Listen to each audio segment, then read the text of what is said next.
నమస్తే గాయ్స్, ఈరోజు healthy eating ఛాలెంజ్లో day 2 అనమాట. డే 2కి మా ఆవిడ నా కోసం ఏం ప్రిపేర్ చేసిందని చెప్పి బయటికి వెళ్ళేసి వచ్చి చూస్తే మిల్లెట్స్ సంగటి గోంగూర చట్నీ కాంబో అయితే అదిరింది.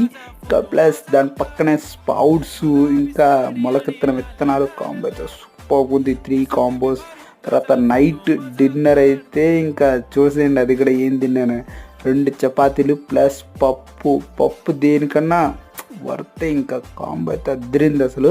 తర్వాత ఇంకొక చపాతీ కూడా అడిషనల్గా వేసి తిన్నాను అనమాట. ఎంతమంది ఇలా పప్పు ప్లస్ చపాతీ తిన్నారు, ఎంతమంది ఇలా మిల్లెట్స్ గోంగూర చట్నీ తిన్నారో కామెంట్ చేసేయండి. సరే మరి వెళ్ళేసి వస్తాం, బాయ్. వీడియో నచ్చితే లైక్ చేయండి, షేర్ చేయండి, సబ్స్క్రైబ్ చేయండి.